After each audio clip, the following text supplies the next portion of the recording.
तो स्टूडेंट्स आज हम लोग ये velocity before collision and after collision का एक्सप्रेशन करने वाले, जो कि बेसिकली हेड ऑन कोलिजन का होता है। हेड ऑन कोलिजन का मतलब वहां पे दो आपको स्पीयर होगा या कोई भी दो ऑब्जेक्ट जो सर्कुलर हो, ठीक है, टकराने के बाद की वेलोसिटी और पहले की वेलोसिटी वो हमें पता करना है। तो ये बेसिकली एक कोलिजन जो है एक तरह का इलास्टिक कोलिजन का होता है। इलास्टिक कोलिजन क्या होता है? ऐसा कोलिजन होता है जहां पे काइनेटिक एनर्जी और मोमेंटम दोनों ही कंजर्व होती है, ठीक है। तो उसके लिए हम यहाँ पे दो स्पीयर लेंगे, ठीक है। और ये क्वेश्चन 4 मार्क का है, बहुत ही इंपॉर्टेंट क्वेश्चन है लॉज ऑफ मोशन का। तो यहाँ पे दो स्पीयर लिया है, ये टकराने के पहले का है, दिस इज बिफोर कोलिजन, ठीक है। इसका मास छोटे वाले का m1 है, दूसरे वाले का m2 है, ठीक है। ये दोनों जब टकराएंगे, that is here second case में ड्यूरिंग कोलिजन, तो टकराने के बाद दोनों अलग हो जाएंगे, ठीक है, अलग अलग डायरेक्शन में। तो फोर्स का इम्पैक्ट भी अलग अलग होगा। तो ये जो कोलिजन को हम मान के चल रहे हैं, इस कोलिजन को हम मान के चल रहे हैं by law of conservation of momentum कि कोलिजन होगा इलास्टिक। तो जब इलास्टिक कोलिजन होगा तो momentum before collision and momentum after collision दोनों क्या होगा? सेम। मतलब ये केस और ये केस दोनों क्या होगा? सेम। इनका मोमेंटम क्या होता है? It is nothing but product of mass into velocity. तो आप यहाँ पे देख सकते हो m1 और m2 क्या है? ये दोनों के मासेस हैं, ठीक है। और जो u1 और u2 है वो इनिशियल वेलोसिटी है, मतलब टकराने के पहले की। और जो v1 और v2 है वो टकराने के बाद की केस है, ठीक है, दैट इज फाइनल वेलोसिटी। तो हम इसको बोल सकते हैं m1 u1 plus m2 u2 को इनिशियल मोमेंटम, और m1 v1 m2 v2 इसको हम बोल सकते हैं फाइनल मोमेंटम। तो कंजर्वेशन ऑफ मोमेंटम का लॉ यही बोलता है कि momentum before collision equals to momentum after collision. I hope ये फर्स्ट पॉइंट आपको समझ में आ गया होगा। तो हम क्या करेंगे, आप यहां पर भी m1 देख सकते हो, यहां पर भी m1 देख सकते हो। तो इस m1 को लेफ्ट हैंड साइड लेके आ जाओ।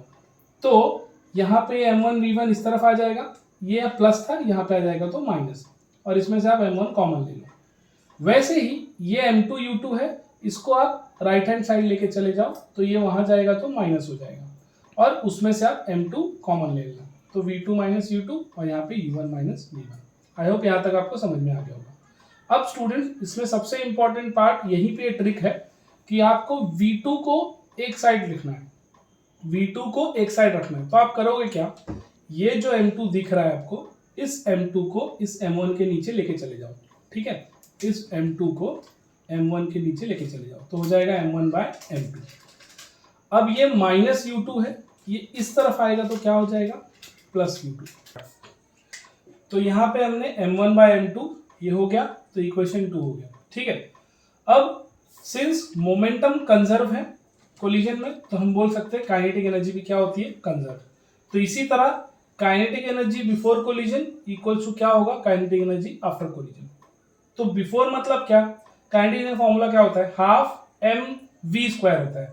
एम तो मासेस है, m1 और m2, और u1 और u2 क्या होगा? इसका इनिशियल वेलोसिटी। v1 और v2 क्या होगा? इसका फाइनल वेलोसिटी। तो इसीलिए यहाँ पे हाफ m1 u1 स्क्वायर, जो कि इनिशियल काइनेटिक एनर्जी है किसका? बॉडी m1 का, हाफ m2 u2 स्क्वायर, इस बॉडी m2 की काइनेटिक एनर्जी है initial, half m1 v1 square इस आफ्टर कोलिजन की, ठीक है, इसकी, हाफ m2 v2 स्क्वायर इसकी काइनेटिक एनर्जी है, ठीक है, इस बॉडी b2। तो अब हम करेंगे क्या, ये हाफ, ये हाफ, ये हाफ और ये हाफ, ये चारों हाफ हम कट कर सकते हैं, ठीक है। उसके बाद आपको करना क्या है, जैसे यहाँ पे आपने m1 को एक साइड लिया था, वैसे ही ये जो m1 है इसको आप इस साइड ले आओ, लेफ्ट हैंड साइड, और ये जो m2 है इसको आप राइट हैंड साइड लेके चले जाओ। देख रहे हो, अब ये v1 स्क्वायर है, ये इस तरफ आएगा तो क्या हो जाएगा? Minus v1 square. उसी तरह ये प्लस m2 u2 स्क्वायर था, उस तरफ चले जाएगा तो क्या होगा? माइनस m2, ठीक है। ये चीज ध्यान में रखना, ये प्लस यहाँ पे आएगा तो माइनस, और ये वाला प्लस वहां जाएगा तो माइनस। तो आप देख सकते हो m1 और ये m1 एक तरफ आ गया, ये m2 और ये m2 एक तरफ आ गया। ये एक तरह का a square minus b square हो गया, ये भी a square minus b square हो गया। तो आप ये a square minus b square को क्या कर सकते हो? a प्लस बी और a माइनस बी। उसी तरह इसको भी a square minus b square को a माइनस बी और a प्लस बी, ठीक है। अब आप ये इक्वेशन इसको 3 दे दो, ठीक है, इक्वेशन 3, और इक्वेशन ये आप देख सकते हो, इसको भी एक समझ लो ए दे दो आप, ए मान के चलो। तो यहाँ पे आप क्या करोगे, जो इक्वेशन ये ए है इसको आप क्या करो, इससे डिवाइड करो आप 3 को। तो यहाँ पे आप लिख सकते हो इक्वेशन 3 डिवाइड बाय इक्वेशन ए, ठीक है।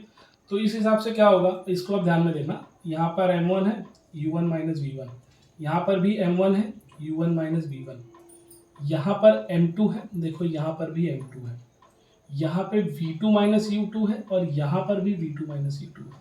तो लेफ्ट हैंड साइड को डिवाइड करवाओ लेफ्ट हैंड साइड से, राइट हैंड साइड को डिवाइड करवाओ राइट हैंड साइड से। तो होगा क्या, ये m1 और ये m1 कट जाएगा, ये u1 माइनस वी1 और ये u1 माइनस वी1 ये भी कट जाएगा। उसी तरह ये m2 और ये m2 कट जाएगा, ये v2 माइनस u2 और ये भी v2 माइनस u2 कट जाएगा। तो बचेगा क्या, सिर्फ ये, यहाँ u1 plus V1 v2 plus u2, तो वही मैंने यहाँ पर लिख दिया। और हमें या तो पहले एक बार v1 लेना है या तो v2 लेना है, तो हम पहले क्या करते हैं, v2 ले लेते हैं। तो इस v2 को मैंने इसी साइड रहने दिया, ये u2 मैंने क्या किया, इस साइड ले गया। तो यहाँ पे ऑलरेडी u1 प्लस वी1 था, तो यहाँ पे ये जो u2 इस तरफ आएगा तो क्या हो जाएगा माइनस, u2 यहाँ प्लस था इस साइड आ गया तो माइनस। तो ये हमारा v2 का इक्वेशन हो गया, ठीक है। आई होप यहाँ तक आपको समझ में आ गया होगा। पहले याद रखना कंजर्वेशन ऑफ मोमेंटम कंजर्व रहेगा, फिर काइनेटिक एनर्जी कंजर्व रहेगी, और इस इक्वेशन 3 को आप ए से डिवाइड कर दो। अब इसी तरह आगे आप देखो, ये जो आपको v2 मिला है और ये भी v2 है, और एक हमने यहाँ पर भी v2 निकाला था जिसको हमने इक्वेशन 2 नाम दिया है, और इसको इक्वेशन 4। इस v2 और इस v2 को कंपेयर करो, तो मतलब इसका ये और इस चीज का ये, दोनों v2 है, दोनों इक्वल, तो दोनों को मैंने इक्वल लिखा है यहाँ पे, ठीक है। तो इसमें आपको एक ही चीज ध्यान रखना है, कुछ भी हो जाए बस v1 को एक साइड रखो, v1 को। तो अभी करोगे क्या, फिलहाल देख रहे हो यहाँ पे माइनस v1 है ना, और m1 m2 इसके अंदर मल्टीप्लाई कर दो, तो क्या हो जाएगा m1 m2 और ये माइनस v1 है, तो ऐसे हो जाएगा। इस चीज को आप इस तरफ लेके आओ, तो क्या हो जाएगा प्लस, समझ रहे हो, m1 m2 को u1 से भी मल्टीप्लाई करो और माइनस v1 से भी, तो ये ऐसे हो जाएगा। तो इस चीज को आप लेफ्ट हैंड साइड ले आ जाओ, तो प्लस हो जाएगा। अब यहाँ पे जो u1 था उस तरफ चले जाएगा तो क्या होगा माइनस u1, ये माइनस u2 है, उस तरफ जाएगा तो प्लस हो जाएगा। तो ऑलरेडी यहाँ पे एक u2 है और ये भी u2 आ जाएगा, तो प्लस 2u2। आई होप यहाँ तक आपको समझ में आ गया होगा। अब और ये m1 m2 इंटू u1 तो यहीं पर है, ठीक है। तो इससे क्या हो गया, v1 और v1 एक तरफ आ गया, तो इस v1 को और इस v1 को आप कॉमन ले लो, तो अंदर क्या बचेगा, यहाँ पे कुछ नहीं है तो 1, यहाँ पे m1 plus m2, m1 bye m2, देखो m1 बाय m2। इसमें यहाँ पर भी u1 है और यहाँ पर भी u1 है, u1 कॉमन ले लो, तो यहाँ पे क्या बचेगा m1 अपॉन m2, जो कि यहाँ पे लिख दिया, और यहाँ का u1 चला गया तो 1 बचा, ठीक है, और 2u2 को ऐसे ही रखा। अब आपको करना क्या है, ये जो m2 है इसको 1 से मल्टीप्लाई कर दो, तो क्या हो जाएगा m2 ही रहेगा, तो अपॉन में क्या आ जाएगा m2। वैसे ही इस m2 को इस 1 से कर दो, तो क्या हो जाएगा m1 plus m2 divide by 2। अब आप करोगे क्या, ये हमें सिर्फ v1 चाहिए, तो v1 को आप यहीं पर रखो, और ये m2 है ना, ये डिवाइड में है, इस तरफ जाएगा तो इसके मल्टीप्लाई में होगा, m1 प्लस m2 मल्टीप्लाई में, यहाँ चला जाएगा तो डिवाइड में हो जाएगा। तो इसी हिसाब से वो क्या करना है, m2 का किससे मल्टीप्लाई करो, u1 से, ठीक है, m2 का u1 से करो, तो m2 u1 हो जाएगा और m1 प्लस m2 नीचे आ जाएगा। तो इसीलिए देखो m1 माइनस m2 जो कि ऐसे ही है, और ये m2 और ये m2 कट जाएगा, तो m1 प्लस m2 नीचे आ गया।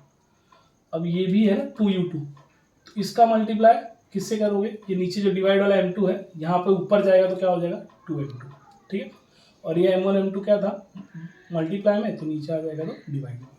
तो आई होप आपको ये समझ में आ गया होगा। ये v1 तक ये हमारा इक्वेशन v1 के लिए आ गया, जो कि हमें वेलोसिटीज चाहिए ना, तो हमें v1 आ गया। अब बिफोर को, अब उसका क्या चाहिए, v2 चाहिए। तो बस स्टूडेंट यहाँ से एकदम इजी हो जाता है, ये v1 को उठा के आप यहाँ पे जो आपको इक्वेशन 4 है ना, यहाँ पे इस v1 की जगह आपको इस v1 की वैल्यू सब्स्टिट्यूट करना है, किसमें, इक्वेशन 4 में।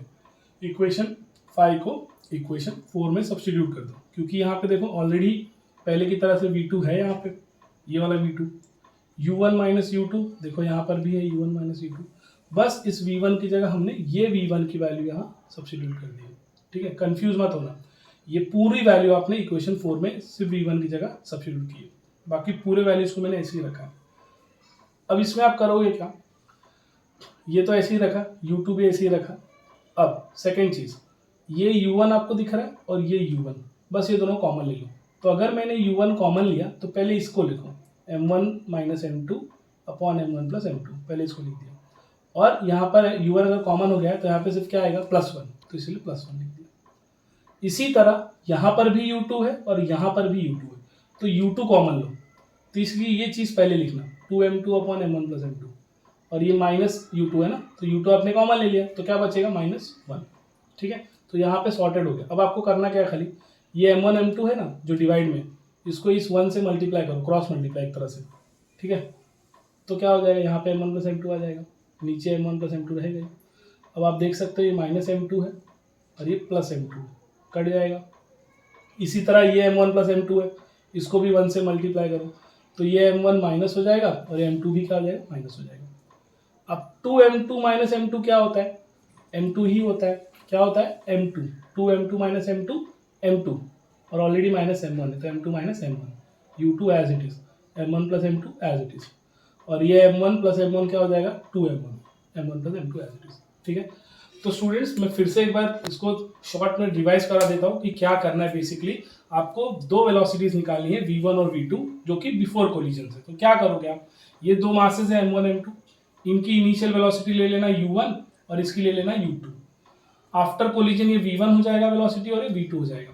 तो ये law of conservation of momentum क्या बोलता है कि momentum before collision equals to होता है मोमेंटम आफ्टर कोलिजन, वही मैंने इक्वेशन 1 में लिखा है। तो सिंस मोमेंटम कंजर्व होता है तो काइनेटिक एनर्जी क्या होती है, वो भी कंजर्व होती है। ठीक है, तो यहाँ पर m1 कॉमन लेना और एक तरफ m2 m2 कर देना, इसको आप छोड़ देना। वैसे ही काइनेटिक एनर्जी में भी हाफ हाफ और हाफ ये सब कट कर देना, यहाँ पर भी m1 एक साइड रख देना और m2 एक साइड रख देना। तो लेकिन ये u square minus v1 square, ये v2 square minus u2 square, तो इसको a प्लस बी और a माइनस बी में करके इस इक्वेशन 3 को आप इस इक्वेशन a से क्या कर देना, डिवाइड कर देना, तो आपको ये वेलोसिटी का मिल जाएगा। तो चाहे आप पहले v1 निकालो तो आपको यहाँ पे v2 मिल जाएगा, चाहे आप जैसे ये मैंने किया है v2 निकाला है और पहले v1 मिल गया, इसी v1 की वैल्यू आपको क्या करना है, इस इक्वेशन में आपको डाल देना है। बस इसको संभाल के करना, मिस मत करना स्टेप। ठीक है, और इतना ही आपने एग्जाम में लिख दिया तो आपको 4 मार्क्स मिल जाएगा। आई होप आपको समझ में आ गया होगा। Thank you.